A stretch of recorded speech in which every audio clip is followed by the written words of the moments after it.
الساعة بميدان تشير إلى 5:05. مرحبا بكم مستمعينا الكرام في كل مكان أينما كنتم في هذا العدد الجديد من برنامج استوديو الرياضة، الموعد القار على أمواج ميديان كل يومي سبت واحد بعد موجز 5 إلى غاية 6 إلا 5 دقائق. كما تعلمون ساعة من الزمن منذ سنوات على أمواج ميديان، وهي تصول وتجول في مختلف الأحداث الرياضية. نذكركم مستمعينا الكرام بأن عدد اليوم أي الأحد الموافق بطبيعة الحال 27 من يوليوز هو آخر عدد لاستوديو الرياضة في هذا الموسم الإذاعي، ونتمنى أن نكون عند حسن ظن المستمعين الكرام وعشاق الرياضة. وتحية أيضا لكل زملائي في القسم الرياضي لميديا على تعبئتهم وعلى العمل الذي قدم منذ انطلاقة الموسم وصولا إلى هذا العدد الأخير في استئناف بطبيعة الحال عودة استوديو الرياضة في البرمجة الإذاعية الجديدة مع مستهل شهر شتنبر. أكيد في هذا العدد مستمعين الكرام الحدث البارز هو كأس إفريقيا للسيدات في نسخته 13 والذي عاد لنيجيريا بعد خسارة المنتخب المغربي بسيناريو مثير أمام نيجيريا وريمونتادا ب3 أهداف ل2. يسعدني أن يرافقني وكما رافقني هذا الموسم مرات عديدة زميلي محمد عميمي. محمد bonsoir. مساء الخير Wadi Ohti. Bonsoir à tous les auditeurs et auditrices qui nous écoutent sur Medi 1 pour votre émission bi-hebdomadaire Studio Sport. Comme vous l'avez souligné tout à l'heure Wadi, donc c'est la fin d'une longue saison. Donc Studio Sport reprend et Inch'Allah donc à partir du mois de septembre. Donc c'est la fin d'une longue saison et c'est aussi la fin de la CAN féminine. C'était hier, donc clap de fin de cette compétition donc continentale qui donc marquée évidemment par la défaite douloureuse de la sélection marocaine féminine face au Nigeria, 3-2 suite à un scénario on va dire cruel pour les protégés de Jorge Vilda, qui avait pourtant parfaitement commencé la rencontre avec un visage, ils ont montré donc un visage conquérant certainement, avec la capitaine Rizlan Shebak qui a montré la voie dès la 12e minute du jeu avec un tir croisé parfaitement donc placé pour lancer la sélection marocaine et la faire rapprocher évidemment du tout premier sacre africain. Quelques minutes plus tard, Sana Msoudi a doublé la mise, concluant donc une action donc parfaitement jouée entre les joueuses marocaines. 2-0, les Marocaines à ce moment-là, tout semblait évidemment sous contrôle pour les joueuses ou les protégées de Jorge Vilda, mais c'est peut-être là que le match a basculé. Évidemment, car au lieu de continuer à jouer haut et garder la pression, les Marocaines ont commencé à reculer. En revanche, les Nigérianes donc n'ont jamais paniqué. Leur stratégie était simple, monter progressivement et en intensité physique, surtout à l'image de leur parcours en tournoi. Ils ont appuyé sur l'aspect physique, duel, pressing et impact, et c'est ce que les Marocains n'ont pas pu contenir. La défense a commencé à souffrir. L'axe central était souvent pris de vitesse ou débordé dans les duels aériens. Et évidemment, les Nigeria a marqué le premier but après un penalty sifflé par l'arbitre namibienne. Ils ont donc égalisé ensuite et puis ils ont frappé très très fort. C'était à la 88e minute du jeu où elles ont donc marqué le 3e but, synonyme évidemment de leur 10e sacre africain Wadi. Malheureusement donc pour les Marocaines, donc soutenues par un public en ferveur, mais elles ont échoué donc de remporter cette CAN, cette coupe africaine tant attendue. 3-2, le Nigeria donc est sacré champion de l'Afrique pour cette compétition continentale. بالفعل محمد، مواضيع أخرى في الانتظار. هناك أيضا التنس، كرة القدم الأوروبية ورياضة الغولف في ختام هذا العدد، لكن مستمعينا الكرام قبل ذلك تكرموا بالبقاء معنا.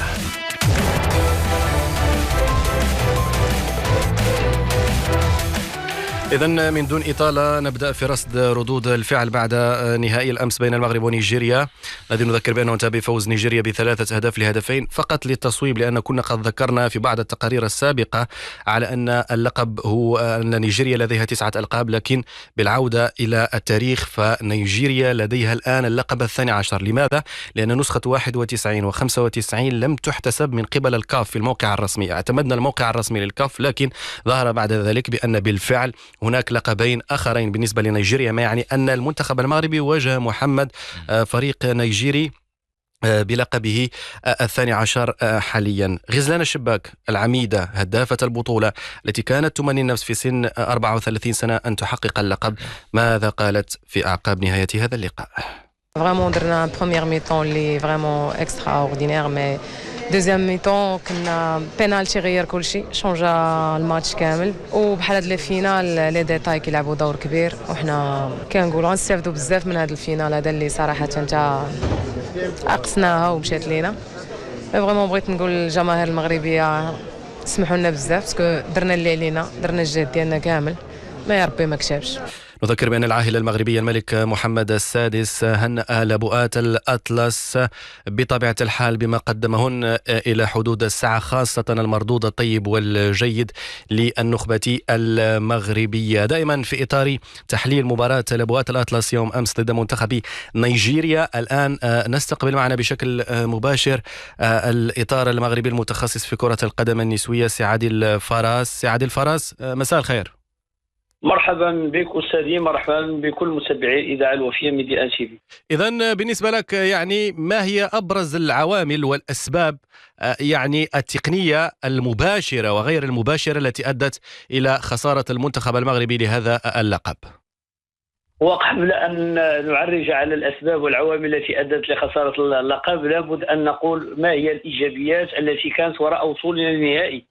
يعني لابد أن ننوه بالعمل الجبار الذي قامت به الجامعة والعصبة واللاعبات بالوصول إلى هذا المحفل وإلى النهائي. ولا ننسى خارطة الطريق التي نهجها جلالة الملك سنة 2008 بالضبط، الرسالة التي كانت بالمناظرة الوطنية لكرة القدم والتي أعطت ثمارها، وهو ما نصل له الآن في الحصول على عدة تتويجات أو نهائيات أو تنظيمات. هذا إن دل على شيء، دل بأنها خارطة الطريق نحو التألق والرفع من قيمة الرياضة داخل البلدية في الاتجاه الصحيح. ورجوعا إلى المقابلة في سلبياتها، كانت عدم مجاراة المقابلة، وخاصة في شوطها الأول عندما كنا متقدمين بهدف ل0، فكان من المفروض أن يتدخل الإطار الوطني في وضع تغييرات على التنظيم الخاص به للحفاظ على النتيجة، لأن هدف ل0 ليس كهدف ل0. وهنا كان من الأجدر له أن يحاول أنه ينظم الخطوط، وخاصة خط الدفاع ووسط الدفاع، وأن لا نبادر بالهجوم أكثر، لأن هذا نزف من قوى اللاعبات، خاصة بأن المقابل ضد غانا أخذت في 120 دقيقة بالإضافة لضربة جزاء، وهذا مخزون طاقي لقد تم نفاذه، بالإضافة لإصابة بعض اللاعبات، وعلى رأسهم لاعبة المنتخب شبه غزلان التي تعاني من على مستوى لطوندو بأن عندها مشكل وما كملاش المقابلة مع غانا. إذا لاعبة تقاوم من أجل الظفر بالكأس. يعني هذه كل عوامل كانت تطلب تدخل طاقم تقني لضبط الإيقاع أو للتحكم في إيقاع المقابلة، وهذا هو الذي لم نراه. بالإضافة للتغييرات، خاصة في الشوط الثاني لقد تأخر في تغييراته أو في وضع تغييراته، بالإضافة إلى أنه مرة ثانية يخطئ في إدخال العنصر المهم داخل المجموعة. يعني إضافة لاعبة الكاس في المقابلة، وهي لاعبة يعني ليس بتجربة كبيرة في مقابلة نهائية، فهذا في حد ذاته يسبب نوع من الارتباك على مستوى الخطوط.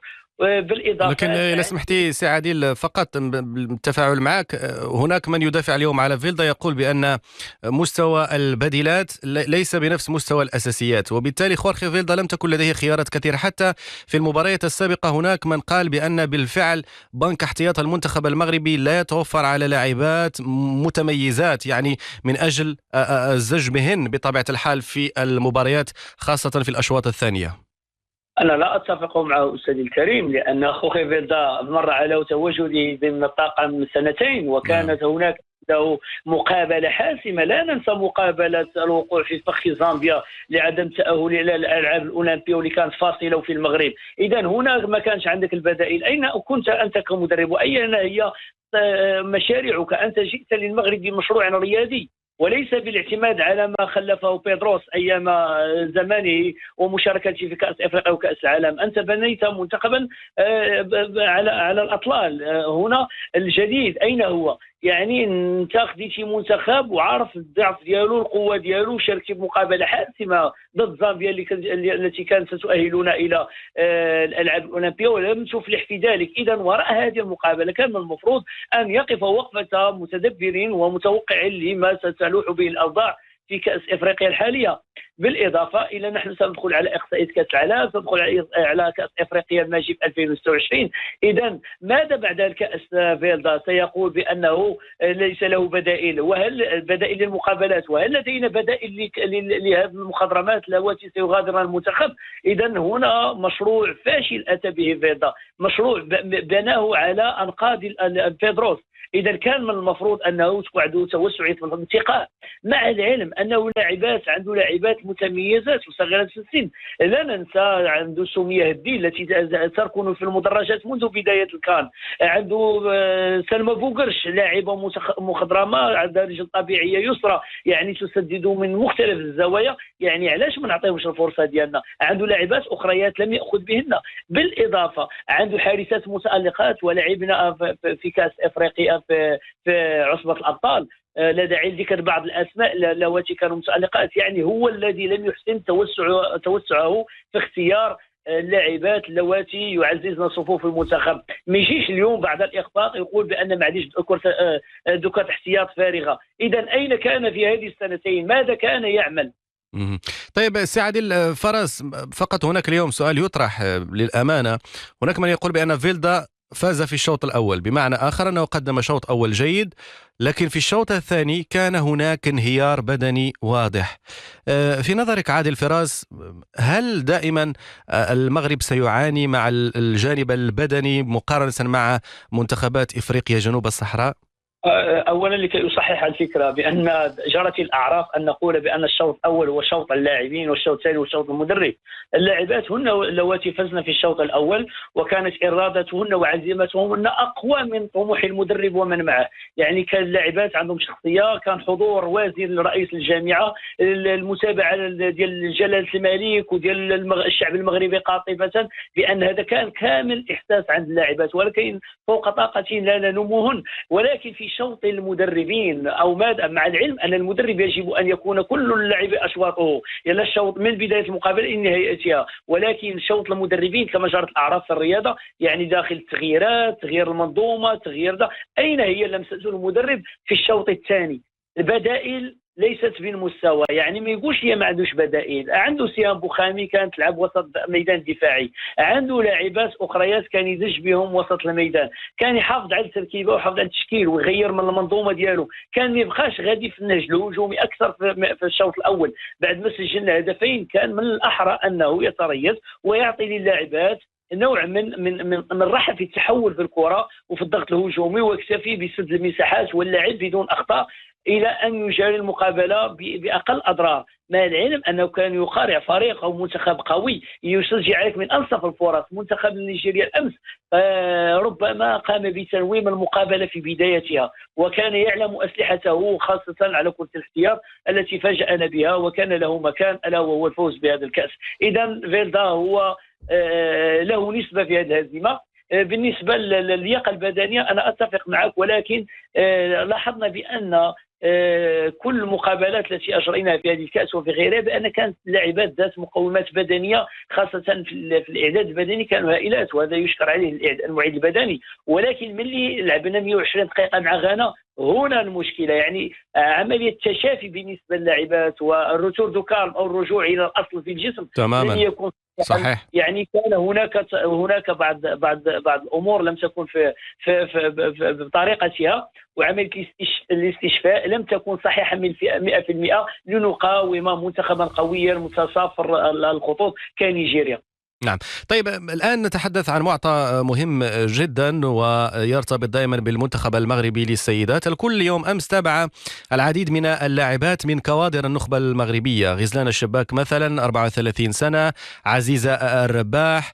يعني هذه الأسماء، أسماء التجربة بهذا السن الحالي، هل هن قادرات على كسب التحدي والرهان في النسخة القادمة أيضا في المغرب، وهذه المرة نسخة مؤهلة إلى كأس العالم؟ أستاذ الكريم، لا أخفيك سرا بأن ليس هناك بدائل يقومن مقامهن، لأن نقدروا غيكون صغير ديال 1-2% 3%، ولكن باش نقولوا غادي الشباك هي من أحد الدعائم ديال هذا المنتخب، وهي من لاعبات مخضرمات ومازال غنشوفوها في الاحتراف وغنشوفوها أقوى إن شاء الله الرحمن الرحيم. الجريدي التي أبلت البلاء الحسن في هذا الكأس وكانت من أحسن اللاعبات التي تلعب بدون كرة، يعني المتتبع لكرة القدم سيرى بأن جريدي قامت بأدوار خارقة داخل المربع ديال الخصوم، بأن تلعب بكرة تخرجهم من المساحات، تترك مساحات للشباك والمسودي على الاختراق، وهذا شيء أشياء لا يراها إلا التقنيين. ولكن هاد اللاعبات واش عندنا خلف ديالهم باش نقولوا بانهم يعني وصلوا واحد السن. حقيقه انا اتفق معك بان السن المتقدم يمنعنا من العطاء اكثر خاصه على المستوى البدني، ولكن عز الرباح ذات 39 سنه فقامت بما قامت به، ولكن هل هناك بديل لها؟ الامس غيرت عزيزه الرباح ولكن البديله لم تكن في المستوى. يعني البدائل لابد ان تاخذ التجربه خلال هذا الوضع. يعني كنشوفوا المنتخبات الاخرى، منتخب السنغال الذي معدل العمر ديالو اللاعبات 19 سنه 20 سنه 21 سنه 17 سنه 18 سنه كاينه في المنتخب السنغالي، يعني منتخب اللي قادم بقوه. اذا نحن سنعاني مع هذه المنتخبات في المستقبل. الدورات سيكون يعني الطموح مع الخبره، ولكن الى اي حد سنظل راهنين هذه المجموعه. الرميشي ذات 35 سنه، مع العلم ان ليس لها بديل حتى في هذا الكاس. لا ما يمكنش تكون البديل ديالها هي الحارسه البديله ديالها داخل الجيش الملكي. هذا تناقض في حد ذاته في انتقاء ديال الحارسه. ما يمكنش تكون البديله ديالها اللي جات من فرنسا ولا من نراها حتى ولا نصف دقيقه في المقابله ولا نعرف اسمها، واتحدى ان ايا كان ان يقول لي الاسم ديالها. حارسه من فرنسا ومحترفه، كان من المفروض صداهي الرميشي واحسن منها.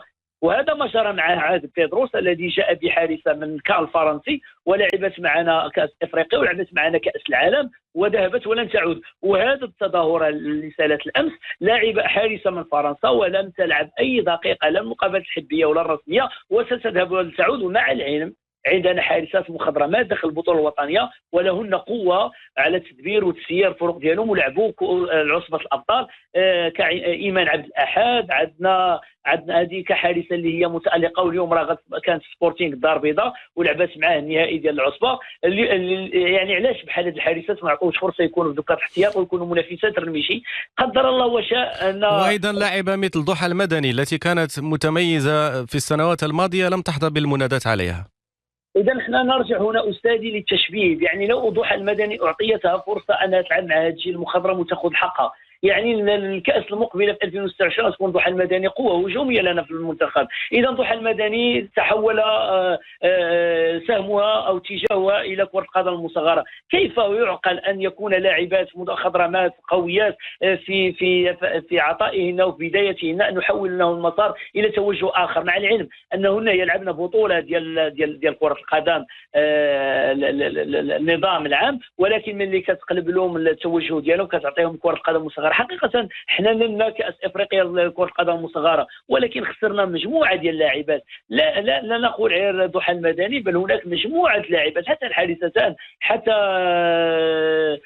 زينب زيزو كما يقال، اللاعبة اللي كانت في العيون والان راه في الجيش الملكي، وسط ميدان دفاعي وقوة ميدان وسط ميدان قوية. يعني علاش نحرموها من هذا الكأس؟ إذا جاء الوقت خاصة نسميو الأسماء بمسمياتها. اختيارات لم تكن في المستوى، انتقاء لاعبات كان فيه نوع من ارتجالية. حارسات لقينا حارسة هي احتياط ديال الحارسة ومعها في دوكا الاحتياط ديال المنتخب، يعني رفيقتها في الظل في أينما رحلت وارتحلت. بالإضافة أن عندنا حارسات اللي عطاو كثير للبطولة الوطنية. نعم. إذا هنا تغير البطولة الوطنية، إذا خيرات البطولة الوطنية لم نعطيها قيمة للظهور وإظهار البطولة. هذا في حد ذاته تضعيف للبطولة الوطنية.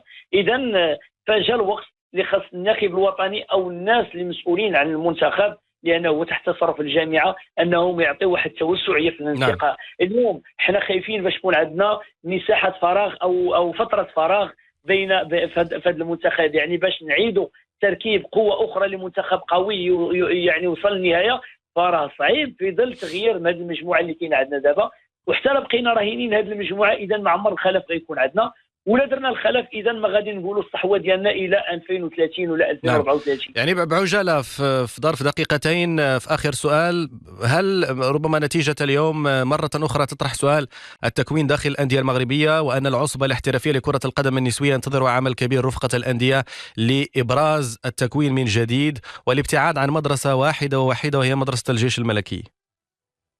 هو التكوين هو شر لا بد منه، وبالرجوع للجيش الملكي. الجيش الملكي ليست فريق مكون وانما فريق مجمع، يجمع احسن المواهب سواء اقل من 13 عام 15 عام، حتى اللاعبات اللي كاينين دابا. ولكن ملي كنجيو للتكوين استاذي الكريم، لابد من اعطاء الفرق المرجعيه الحق في تجميع المواهب داخل المؤسسات التعليميه. اليوم ولات عندنا وزاره موحده بين الشباب والرياضه والتعليم، يعني هنا ندخلوا المؤسسات، نديروا شراكات، نجيبوا منقبين، نجيبوا مكونين، نحاولوا نعطيو قيمه للمنقب الريادي الحقيقي، المكونون نحاولوا نترفعوا على الانا، ما نبقاوش نقولوا بان ايا كانت نعطيوها للبنات الصغار. هذوك البنات الصغار ديال اقل من 15 سنه اللي كان يقابلهم، ولكن مستقبل كره القدم سيكون في خبر كان، لان هذاك المكون وهذاك المنقب الا ما كانش عنده شخصيه وما عندوش بيداغوجيات للتلقين والتكوين والتعليم، سيكون التكوين عندنا في خبر كان. اليوم حنا البطوله الوطنيه في عهدها الجديد، في البطوله القادمه سيكون عندنا فريق ديال اقل من 19 سنه، يعني فريق رديف اللي غيبدا يلعب بطوله حتى هو وطنيه، وغيكون عندنا فريق ديال اقل من 16 سنه. هذا بالنسبه للقسم الوطني الاول، وبالنسبه للقسم الوطني الثاني غيكون عندهم فريق ديال اقل من 17 سنه. ولكن واش هذا هو السن ديال التكوين؟ السن ديال التكوين خاصنا نجيبوا اللاعبات الموهوبات ديال 12 عام و13 عام باش نكونوهم. ملي كنا كنكونوا الجريدي والشباك وبوخامي، هادو راه بداو عندهم 9 سنين 10 سنين، باش وصلنا لهذا الجيل اللي الناس كتفرج فيه في 2022 وفي 2025 بانهم كيلعبوا النهائي. اذا راه التكوين زائد الاستمراريه في التكوين، زائد المواكبه والمصاحبه، زائد توفير ظروف صحيه وجيده للتكوين. لابد رساله اخرى لرؤساء المجالس المنتخبه بان احداث ملاعب، ماشي ملاعب القرب للترفيه وليست للتكوين، ما فيها مرافق، ملاعب صغيره، على الاقل نديروا ملاعب ديال الجؤناف باش نحاولوا نساعدوا المواهب على التكوين وعلى العطاء، ونحاولوا نساعدوا الفرق المرجعيه او الجمعيات البسيطه، لان هي اللي كتكون. وحاجه اللي هي مهمه، الانديه الكبرى لابد ان تخلق شراكات مع الجمعيات البسيطه اللي تنقب عنها عن المواهب وتدعمها ماديا ومعنويا لاعطاء خلف جديد لهذا البلد الحبيب. Voilà, c'était donc Adil Faras, technicien marocain spécialisé dans le football féminin, qui répondait évidemment donc à Wadi, notre collègue. Hier, donc c'était un scénario, on va dire, frustrant pour la sélection marocaine qui a perdu sa deuxième finale consécutive après celle de 2022, perdue face à l'Afrique du Sud. Les protégés de Jorge Vilda n'ont pas pu gérer l'intensité physique imposée par la sélection nigériane, donc qui a fini par renverser la tendance et donc revenir au score, évidemment, égaliser 2-2 et puis marquer le troisième but dans les filets marocains. Donc score final 3-2 pour le Nigeria, qui a remporté donc on va dire son 12e titre continental. Les Marocains donc auront l'occasion évidemment de se rattraper lors de la prochaine Coupe d'Afrique des Nations qui aura lieu toujours au Maroc. 17h passées de 28 minutes sur Medi 1. On cède la place évidemment à l'information pour le flash d'information de 17h30. Quant à moi, donc je vous retrouve dans la deuxième partie de Studio Sport. Restez parmi nous.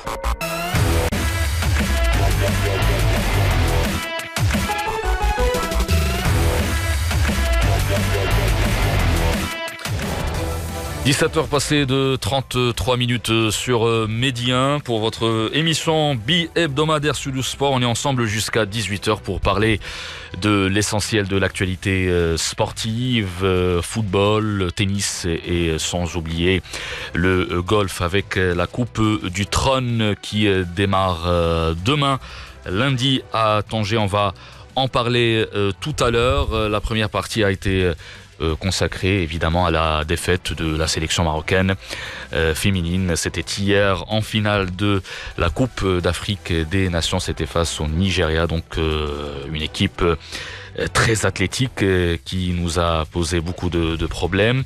Les Marocaines donc ont pris l'avantage 2-0 lors de la première période, mais elles ont échoué, c'est-à-dire de garder, de préserver leur avantage, et les joueuses du Nigeria donc ont pris l'ascendant psychologique, l'ascendant athlétique surtout, pour renverser la tendance et s'imposer 3-2 pour décrocher justement donc leur 12e titre continental, ce qui fait donc du Nigeria donc la sélection la plus titrée en Afrique. Et évidemment on parle du football féminin. On laisse donc le football africain de côté pour parler football européen et ce sujet qui s'impose évidemment, ce climat on va dire tendu entre Ter Stegen, le portier du Barça, et son club catalan, le portier allemand en délicatesse avec son dos, devrait subir une nouvelle intervention chirurgicale dans les semaines à venir. Mais au-delà de l'aspect médical, c'est la relation entre le joueur et le club qui semble se refroidir. Gestion du dossier, communication à venir. Et son avenir au Barça, les zones d'ombre s'accumulent entre les deux parties. On fait le point tout de suite avec l'analyse de David Lortolari, le consultant du football européen pour Média. Qu'elles sont devenues compliquées, les relations entre le gardien international allemand Marc-André Ter Stegen et son club du FC Barcelone. Ça fait une décennie que Marc-André Ter Stegen, une dizaine d'années, qu'il est fidèle à ce club-là et vice-versa.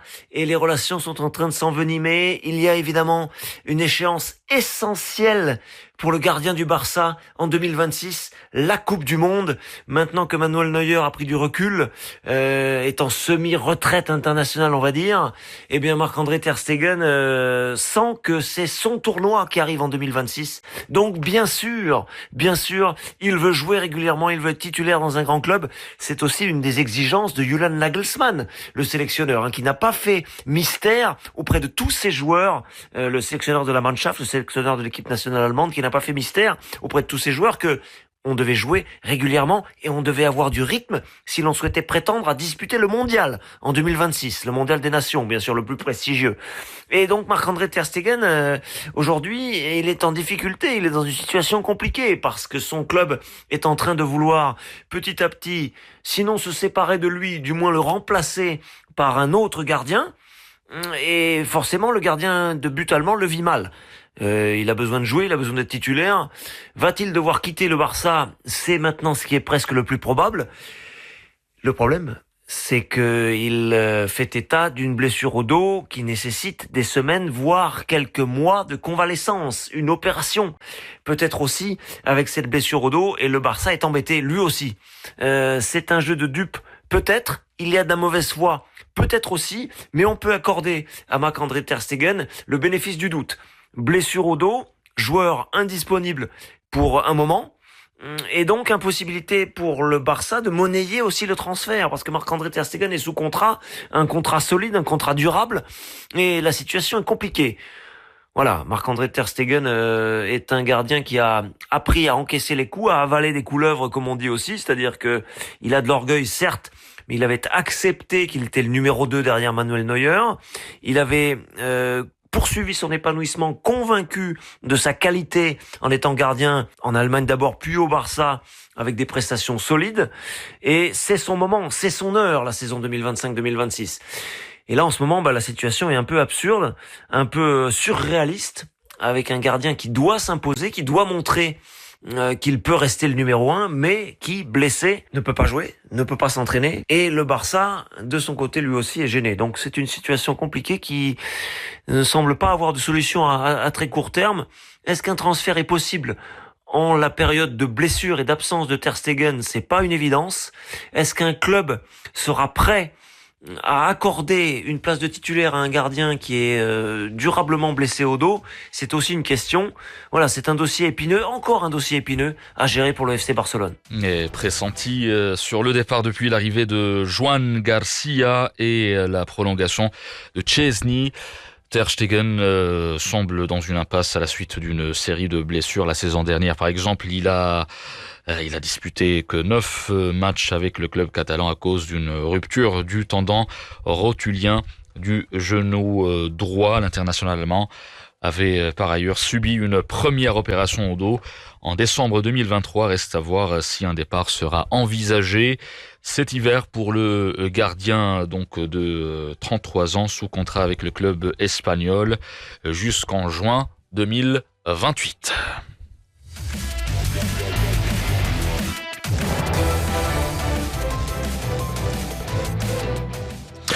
Allez, c'est le moment de changer de discipline pour parler tennis. Retour aux sources pour Stefanos Tsitsipas. Le tennisman grec a décidé de se séparer de son entraîneur et de confier à nouveau les rênes de sa carrière à son père, Apostolos Tsitsipas. Un choix fort, après plusieurs mois de résultats en dents de scie et qui marque un tournant dans la gestion de sa saison. Abdrahim Moundir, ex-capitaine de l'équipe du Maroc en Coupe Davis, nous livre son analyse. Donc Tsitsipas, quand il avait quitté son père, il pensait qu'il allait trouver mieux. Mais c'est très difficile. Quand on avait parlé de la séparation, quand il avait attaqué le travail, j'ai dit, j'espère que ça va durer longtemps. Parce que Tsitsipas, pour qu'il soit plus fort, il a besoin de quelqu'un qui lui dise la vérité. Pas quelqu'un qui va lui caresser le poil dans le bon sens. Donc c'est très, très important. L'avantage qu'il avait avec son père, c'est que son père jouait le rôle de l'entraîneur parce qu'il a des diplômes d'entraîneur et jouait le rôle du coach parce qu'il a cette dimension de pouvoir le connaître, de lui parler mentalement, de lui parler relations extérieures et relations intérieures. Donc c'est cette dimension qui lui manque. Alors que Ivanisevic, c'est quelqu'un et d'ailleurs les sorties qu'il a faites, c'est inadmissible. Tu peux pas attaquer ton joueur. Bien sûr, ça, c'est, comme on dit dans notre jargon, le linge sale doit se laver à l'intérieur. Tu peux pas déclarer à tout le monde qu'il est pas préparé, qu'il est pas fort, qu'il est pas bon, qu'il serait pas fort. C'est inadmissible. Quand il dit qu'il a jamais vu un joueur aussi mal entraîné que lui, c'est une déclaration de divorce. Et heureusement que Tsitsipas, c'est quelqu'un de gentil parce qu'il lui a pas répondu. Il a dit, on a passé du bon moment. Donc ça se dit pas. Donc ça rentre pas dans la dimension du coaching. Coaching, il doit le protéger. T'as envie de lui passer un savon. Alors tu rentres à la maison et tu dis, maintenant, tu te mets là en face de moi et tu m'écoutes. Et je vais te dire tes cas de vérité. Mais les balancer à l'extérieur, ça ne marche jamais. C'est très, très, très, très rare que ça marche. Selon mon expérience, mon vécu dans ce monde, même dans le football, dans tous les sports, même en famille, il vaut mieux prendre la personne en face, quelque part, dans quatre murs, et lui dire c'est vérité. Alors maintenant, le connaissant, parce qu'on le connaît très bien, on le suit depuis son passage à Oujda où il avait gagné le tournoi du double. On connaît bien Tsitsipas, on connaît très bien son père. D'abord, la première des choses pour qu'il se concentre davantage sur le tennis, c'est il paraît qu'il y a eu une séparation entre lui et Bedoza, l'Espagnol. Donc ça va lui permettre de se concentrer davantage sur le tennis. Et après, pour qu'il réussisse, s'il a vraiment envie de réussir, il va falloir qu'il fasse appel à son père parce qu'il est le seul à le connaître très très bien et le seul à pouvoir lui dire ses cas de vérité parce que il arrive à jouer le rôle de l'entraîneur et du coach et en même temps, ça reste un élève et non pas un client. On continue de parler tennis. Elle est l'une des légendes vivantes du tennis féminin. Venus Williams signe son retour sur les cours à 45 ans, portée par la passion du jeu évidemment, et l'envie de repousser encore les limites. On va dire une reprise symbolique qui suscite admiration et respect dans le monde du sport. On écoute à ce propos l'analyse de Abdrahim Moundir, l'ex-capitaine de l'équipe du Maroc en Coupe Davis. C'est un retour gagnant dans le vrai sens du terme parce que aujourd'hui, de toutes les façons, on peut avancer toutes les réponses du monde. Mais au fond, il n'y en a qu'une qui compte. la seule vraie réponse appartient à Venus Williams. C'est elle et elle seule qui sait pourquoi elle est revenue. Mais attention, sa victoire, elle n'est pas anodine. Elle bat quand même une fille dans le top 40. Elle bat l'américaine Peyton Steele, 6-3, 6-4, qui est quand même 35 mondial pour être précis. Alors oui, on peut spéculer, on peut philosopher, on peut donner notre vision, mais la vérité est intérieure et probablement silencieuse. Alors cela dit, il y a des pistes, des raisons, des vérités humaines, tout en sachant que c'est qu'un match. Alors quand on la voit, quand on la regarde, elle a pris un peu de joue alors qu'elle, que c'était la gazelle, avait pas un gramme. Mais voilà, d'abord, il est très très difficile pour un joueur ou une joueuse de se retrouver une vie ou de retrouver une vie normale après une longue carrière. Le vide était immense. Je crois que la plus grande raison, c'est l'amour du jeu, la passion pour cette balle jaune, l'amour pur, le tennis dans les veines. Dans sa tête, dans son cœur, elle est encore une enfant qui veut aller taper la balle. Voilà, l'américaine Venus Williams n'a plus rien à prouver. Son palmarès brille de 7 grands chelems et 4 or olympiques. Elle est devenue au fil des années une légende, un exemple de longévité. Ce retour à la compétition est un pari pour l'aîné des deux sœurs Williams. Son dernier match, rappelons-le, son dernier match officiel date de 16 mois. Et elle a traversé de longues années de souffrance à cause de ses problèmes donc de santé. Évidemment, mon parcours de santé a été très éprouvant, a reconnu avant le tournoi celle donc qui a dévoilé il y a peu son chemin de croix avant son opération. Il y a tout juste un an, à l'époque, il n'était pas question pour moi de jouer au tennis ou de jouer l'US Open. Je n'avais même pas ces choses en tête. J'essayais simplement d'être en bonne santé. Voilà, c'était donc les mots forts de Venus Williams qui marque donc son retour au circuit féminin. C'est une légende vivante. Évidemment, cette joueuse du tennis, la sœur donc aînée des sœurs Williams.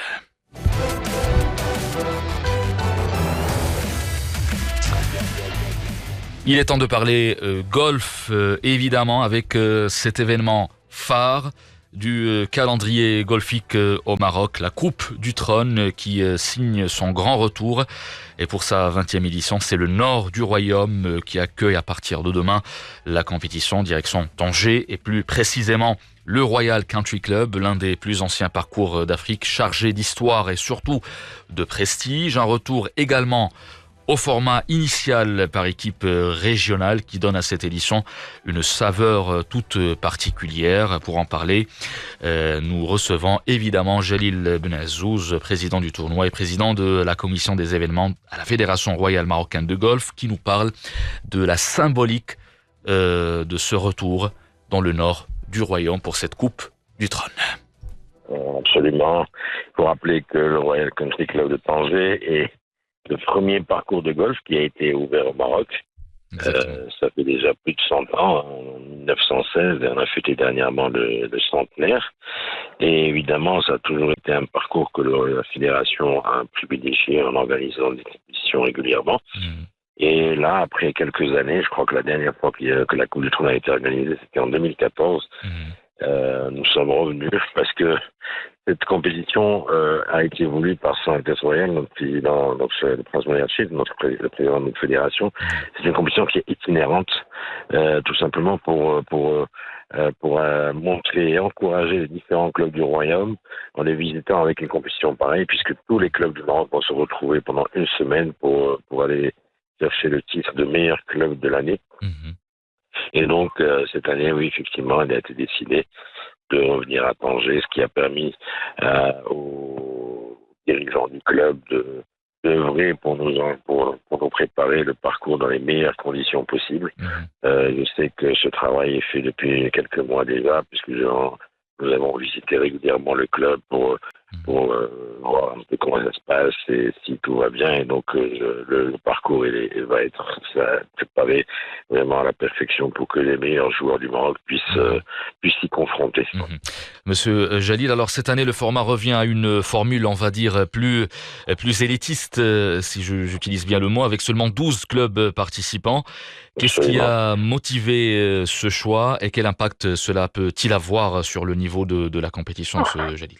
Donc, tout simplement parce que nous, la fédération est en perpétuel, mouvement. C'est-à-dire que là, depuis cette année, nous allons organiser plusieurs interclubs qui vont intéresser les différentes catégories d'âge. Alors, nous parlons des juniors, par exemple. Leur format Coupe du Trône va être organisé. Ça se rappellera l'interclub junior et sera organisé à Casa au Palm Golf. Les seniors, il ne faut pas les oublier, les joueurs qui ont plus de 50 ans, eux vont être aussi... nous avons déjà organisé leur Coupe du Trône à Dar es Salaam au début de l'année. Et donc là, on passe aux élites, puisque la Coupe du Trône, la véritable Coupe du Trône aujourd'hui concerne les meilleurs joueurs du Maroc. Et alhamdoulilah, depuis quelques années, nous avons développé plusieurs joueurs de haut niveau et chaque club aujourd'hui dispose d'équipes très performantes. Et donc, vous allez retrouver les 12 clubs où les meilleurs joueurs évoluent et ça sera vraiment du jeu de haut niveau. Vous allez avoir nos meilleurs joueurs qui sont souvent à l'étranger en train de faire leurs études et de continuer à jouer dans le golf universitaire aux États-Unis. Vous aurez Adam Bresmur, Hugo Mazen Prometer, Sophia Skalli, et j'en passe. Je m'excuse auprès des joueurs et joueuses que je vais oublier. Mais là, vraiment, cette semaine de Coupe du Trône, la Coupe du Trône concerne les meilleurs joueurs et joueuses du Maroc et ils seront là tous à Tanger cette semaine pour défendre les couleurs de leur club. Inch'Allah. Alors, j'aimerais évoquer avec vous, Monsieur Jalil, la logistique. Quels sont les dispositifs mis en place pour faire de cette 20e édition de la Coupe du Trône une réussite à la hauteur de l'événement sur les plans organisationnels, médiatiques ou encore sportifs? Écoutez, nous, à la Fédération, nous n'ignorons aucune compétition, qu'elle soit internationale ou nationale. On l'organise avec le même sérieux, grâce à notre, disons, on va dire, c'est notre bras armé, c'est l'association du Trophée Hassan II qui a aujourd'hui des années d'expérience dans l'organisation des compétitions.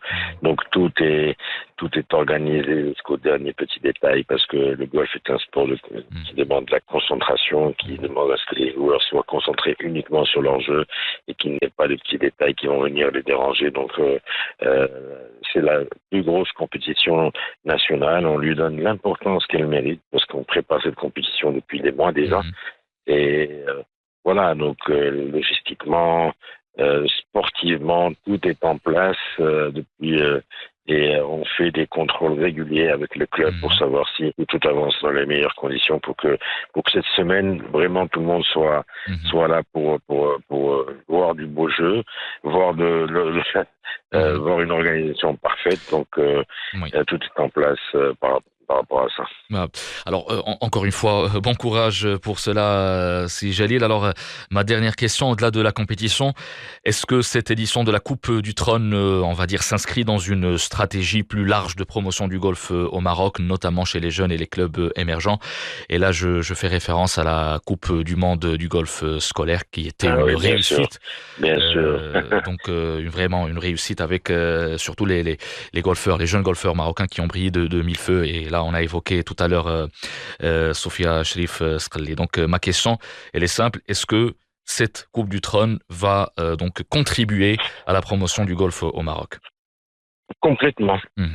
Complètement, Mohamed, parce que, vous savez, c'est une sorte de pyramide qui commence au plus jeune âge et qui va vers l'élite. Disons que la Coupe du Trône, si on imagine une pyramide de compétition, elle est au sommet de la pyramide. C'est le Graal que vont chercher tous les joueurs et que tous les joueurs, alors vous savez, comme je vous ai dit tout à l'heure, il y en a plusieurs qui évoluent à l'étranger, qui ont des compétitions qui peuvent les appeler, les inviter à venir, mais ils vont préférer venir jouer la Coupe du Trône pour aller chercher ce titre national qu'ils vont pouvoir garder une année Moi, j'invite plutôt les spectateurs, les gens qui connaissent le golf et ceux qui ne le connaissent pas à venir à Tanger, regarder cet engouement, comment dire, il y a vraiment une sportivité, les joueurs se donnent à fond comme dans tous les autres sports, et la dernière journée est juste extraordinaire. On voit les dernières parties, comment elles se terminent avec tous ces joueurs qui suivent les protagonistes sur le parcours. Vraiment, c'est un plaisir à regarder, et l'entrée est libre. Et j'espère que les gens qui sont souvent en vacances au nord du Maroc ont un petit crochet par le Royal Country Club de Tanger, qui est aussi un emplacement historique qu'ils peuvent venir visiter en même temps. Et en même temps, regarder, découvrir ce sport, pourquoi pas. Ils auront plusieurs personnes qui peuvent les renseigner, qui peuvent leur même faire des initiations de golf. Vraiment, on souhaiterait qu'il y ait beaucoup de monde pendant cette semaine pour venir voir ce spectacle. Inch'Allah, Jalil Ben Azzouz, on a souligné avec vous la symbolique du lieu, le Country Club de Tanger. On a parlé aussi des enjeux sportifs de cette Coupe du Trône, sans oublier évidemment le côté logistique et l'évolution de la compétition. Et enfin, on a parlé de la vision à long terme et les retombées sur la pratique nationale. À savoir que cet événement, cette Coupe du Trône, donc, va contribuer à la promotion du golf au Maroc. Monsieur Jalil Ben Azzouz, je rappelle que vous êtes le directeur de la commission des événements au sein de la Fédération royale marocaine de golf. Merci d'avoir répondu à nos questions. Le président de la commission d'organisation des événements, et pendant cette semaine, je serai le directeur du tournoi. Voilà. Et le directeur du tournoi, évidemment, sans oublier cela. Merci beaucoup, monsieur Jalil. C'est un plaisir de vous parler. Voilà, merci Jalil Ben Azzouz, donc le président du tournoi, la Coupe du Trône qui démarre demain.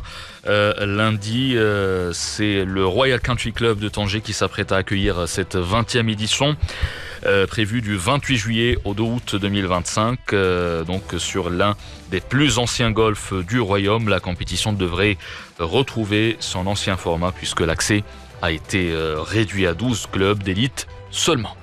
17h passées de 55 minutes sur Medi 1, c'est la fin de Studio Sport. Merci pour votre écoute, pour votre fidélité. On se retrouve, Inch'Allah, donc en septembre prochain pour la nouvelle saison de Studio Sport. D'ici là, portez-vous bien.